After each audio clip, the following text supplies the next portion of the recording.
Vamos bater um papo aqui sobre biofilme. A gente vai falar um pouquinho desse fator que retarda bastante o processo de cicatrização, né? A gente tem vários tipos de feridas, né? A gente tem feridas que cicatrizam por primeira intenção, por segunda intenção e por terceira intenção. Qualquer uma dessas feridas que cicatrizam por primeira, por segunda e por terceira intenção, qualquer uma dessas lesões, elas têm a capacidade de possuir biofilme em sua composição. Para vocês conseguirem entender, para começar bem aqui já, biofilme é um fator que vai estar presente ali, ó, sobre a ferida, mesmo sendo ferida operatória, eu também vou ter biofilme, eu também posso ter biofilme, mas ela aparece mais em feridas que cicatrizam por segunda ou terceira intenção. Feridas abertas, feridas que precisam de muito tecido de granulação para poder fechar, para poder epitelizar. Então, essas lesões elas são conhecidas como úlceras crônicas ou mesmo úlceras complexas, que são úlceras que possuem um tempo muito maior na fase inflamatória do processo de cicatrização. Então, essas feridas que demoram muito tempo na fase inflamatória,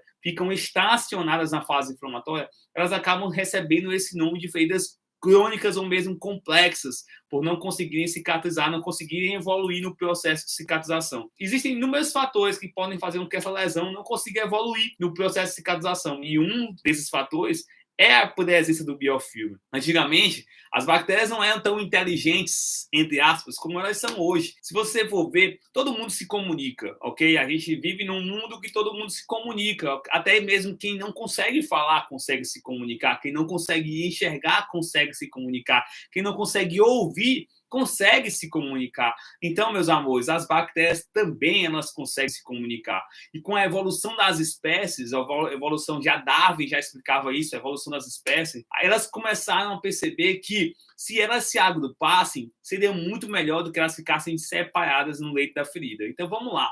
Imagine uma lesão por pressão. Uma lesão por pressão estágio 3, por exemplo. Tem uma presença de necrose, presença de esfacelo, fatores que no leito da ferida retardam o processo de cicatrização. E aí você, diante dessa lesão por pressão estágio 3, com necrose, com esfacelo, você está querendo no máximo poder conseguir cicatrizar mais rápido aquela lesão. Então, o que é que tu vai fazer? Tu vai realizar desvidamento, tu vai remover necrose, tu vai remover esfacelo.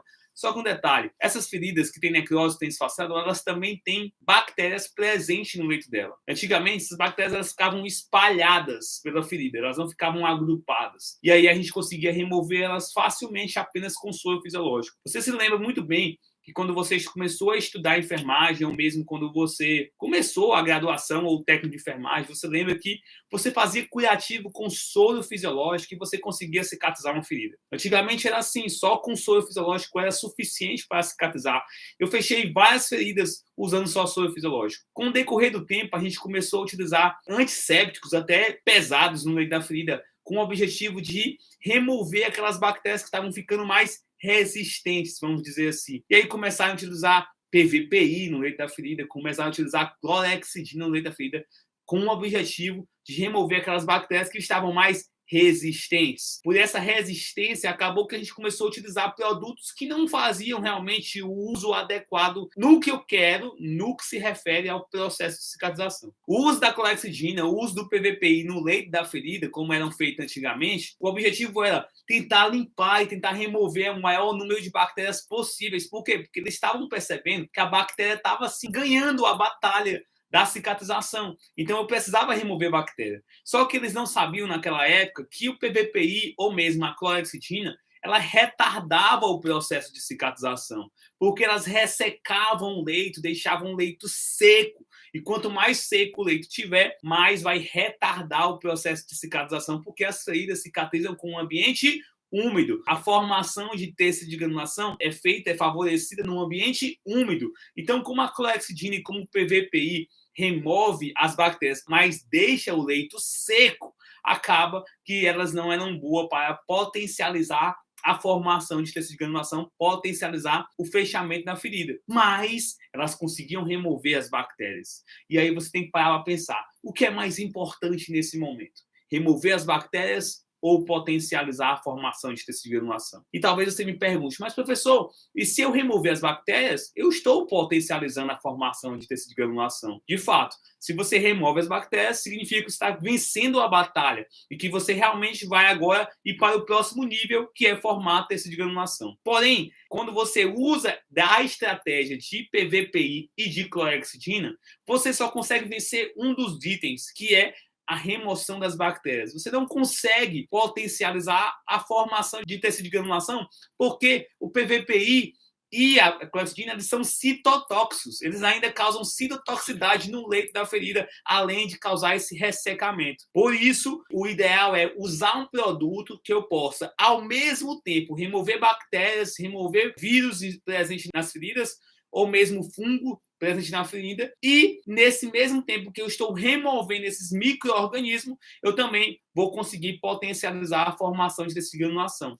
E com o evoluir do tempo, surgiu o PHMB. O PHMB, hoje, de fato, é um dos melhores produtos para você utilizar na limpeza da ferida. E esse produto, ele sim consegue remover tudo, micro-organismos, todos os micro-organismos, vírus, bactérias e fungos. Diferentemente da clorexidina ou mesmo diferentemente do PVPI, que conseguiria remover também, porém iria causar esse problema no processo de cicatrização. Você tem que ser inteligente. Se o seu nível agora, se sua sacada, se a roda nesse momento não é cicatrizar e sim limpar a ferida, tudo bem, você pode usar clorexidina sem nenhum problema no leito, pode usar. Se seu foco é apenas limpar a ferida, não cicatrizar, a rocha pode colocar a clorexidina. Agora, se o seu foco é limpar a ferida e, ao mesmo tempo, potencializar a formação de tecido de granulação, eu te indico não utilizar a clorexidina. Eu te digo usar, sim, um PHMB, uma solução ou um sabonete com PHMB, ou mesmo uma água ozonizada. Também é muito boa para você conseguir limpar a ferida sem causar retardo no processo de cicatrização. Pegou a rota? É muito simples, claro, não é complexo. Mas o que acontecia antigamente? Antigamente, eu tinha muitas bactérias no leito, essas bactérias não ficavam juntas, essas bactérias ficavam separadas, elas ficavam espalhadas pelo leito. Então, imagine uma ferida assim, meu rosto aqui é uma ferida. Então, eu tinha bactéria em toda a estrutura do meu rosto, espalhadas, elas não ficavam juntas, não ficavam aderidas. Então, o que acontecia? Quando eu usava qualquer produto para a limpeza da ferida, eu conseguia remover as bactérias, eu conseguia tirar as bactérias com rapidez. Então, um soro fisiológico em jato, ok? Quando você coloca uma agulha 40x12, uma agulha 30x7, que você faz uma limpeza em jato, só o jato do soro fisiológico já era suficiente para você conseguir remover as bactérias. No entanto, as bactérias evoluíram no decorrer do tempo, perceberam que isso fazia com que elas perdessem a batalha. Então, elas também começaram a conversar. Cara, em vez da gente ficar separado, vamos ser inteligentes, vamos se juntar. Aí as bactérias, pegaram o código, pegaram a rota e começaram a se juntar em um canto específico da ferida. Então, imagina novamente meu rosto sendo a ferida. Antigamente, eu tinha bactérias espalhadas por todo o rosto. Agora não. Agora as bactérias vieram e ficaram apenas aqui, em cima da minha boca, num local específico, todas juntas. Quer dizer, a maior quantidade, tá? Isso não exclui que tenha bactéria aqui, tenha bactéria aqui, tenha bactéria aqui, tenha bactéria aqui. Isso não exclui. Apenas a concentração maior ficou aqui, né? Próximo à boca. Antigamente se limpava a ferida com soro fisiológico, né? O soro fisiológico era surreal, era muito top. E aí a galera colocava a agulha 40x12, ainda utilizam, né? Quem não tem acesso ao PHMB. E aí ela fazia uma limpeza em jato. O jato, por si só, quando batia na bactéria, era suficiente para espalhar ela. E quando você realizava a limpeza da borda para o centro, usando a gaze, você conseguia remover o excesso das bactérias. Porque o jato, por si só, já espalhava. Agora imagina o seguinte, imagina que vocês são as bactérias. E imagina que eu sou o cara que vou tirar vocês daqui. O que é que eu vou fazer? Eu vou pegar uma mangueira de caminhão, daquele caminhão do Corpo de Bombeiros. Tem aquela mangueira do caminhão do Corpo de Bombeiros?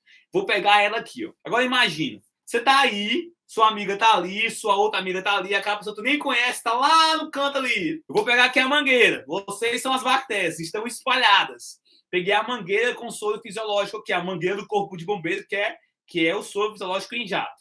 e eu vou ligar a mangueira. Quando eu ligar a mangueira, que eu torar a mangueira em cima de você, aquela água, meu amigo, você vai voar. É ou não é? Quando eu jogar a mangueira em cima de ti, tu sozinho, tu vai voar, meu amigo. Porque vai ser uma lapada grande. Quando eu jogar a mangueira na tua amiga, ela vai voar também. Quando eu jogar a mangueira na outra amiga que está mais distante, ela vai voar também. As bactérias ficavam assim, distantes. Aí, meu amigo, uma revolucionária falou: mulher, tu não tem noção, não. Fiquei sabendo que lá na Europa as bactérias lá estão ganhando mais, estão ganhando. Por quê? Porque as bichas são unidas, nós somos desunidos aqui. Vamos ficar unidos? Vamos. Aí, rapaz, elas se abraçaram mesmo assim, ó. Imagina uma passando o braço aqui na outra, ó. Elas se abraçaram, meu amigo, ficaram tudo juntinho, ó. Rapaz, agora tu imagina agora 10 bactérias, em vez de 10 bactérias que estavam 10 bactérias distantes, agora as 10 assim, ó, juntinhas, abraçadas. Eu vou pegar o mesmo jato, o soro fisiológico. E eu vou jogar o soro fisiológico, que é o jato da mangueira, agora em cima dessas 10. Só que agora essas 10 estão juntas. Meu amigo, quando eu jogo a mangueira, assim, eu jogo a água nas 10, aqui vai receber, porque a mangueira ela vai sentido único, né? Ela vai sentido único. Ela não vai... Não, ela vai sentido único. Aquela que vai receber a pancada, pá, meu amigo, ela vai para trás. Só que as outras 9... que estão aqui atrás, vão segurar ela. Isso é o biofilme, cara. É as bactérias que se juntaram. E aí, como elas se juntaram, acabaram que elas começaram a ter mais resistência, entre aspas, à limpeza com o soro fisiológico. Só que elas foram mais inteligentes ainda. O jato de água que vai bater nas pessoas, ou o jato do soro fisiológico que vai bater na bactéria, tem uma ação ainda. Por quê? Porque ela está conseguindo empurrar. Mesmo elas juntas, aquela que está recebendo a pancada está sofrendo, ela não vai aguentar por muito tempo. Então eu acho que elas merecem um escudo. Agora imagina se tivesse 10 bactérias juntas e elas tivessem um escudo para quando jogasse a mangueira com a água, elas botassem a água para bater no escudo. Não tem mais como remover não, porque a água iria vir, iria bater no escudo e não mais nelas. As bactérias criaram um escudo. Elas se juntaram e criaram um escudo para proteger elas. E esse escudo é uma membrana exopolimérica ou uma substância exopolimérica, ok? Uma membrana formada por proteínas, polissacarídeos que envolve as bactérias. Essa membrana super resistente é que deixa o biofilme ser um fator que retarda o processo de cicatrização e que, por sinal, não consegue ser destruído pelo soro fisiológico. E aí está o grande problema, monstro. É exatamente aí que está o grande problema. Você tem que entender que não é só o biofilme, não é só uma agregação, uma junção de várias bactérias. Até porque o biofilme também pode ter fungos presentes, o biofilme pode ter vírus presentes, ok? Então o biofilme não é só bactéria. O biofilme pode ter vírus, pode ter fungo, ou pode ter um biofilme só de bactéria, ou pode ter um biofilme só de fungo, ou pode ter um biofilme só de vírus. Eu posso ter biofilme misturados, ou biofilme de cada um específico. Só um pseudomonas, por exemplo. Só um estafilococcus, por exemplo. Posso ter, mas eu posso ter estafilococcus e pseudomonas juntas. Não é só uma junção de bactérias, não é uma junção de bactérias envolvidas por essa membrana exopolimérica. Não é uma membrana exopolimérica que protege as bactérias da ação desses fatores que vão tentar remover. Por exemplo, o soro fisiológico não consegue tratar um biofilme.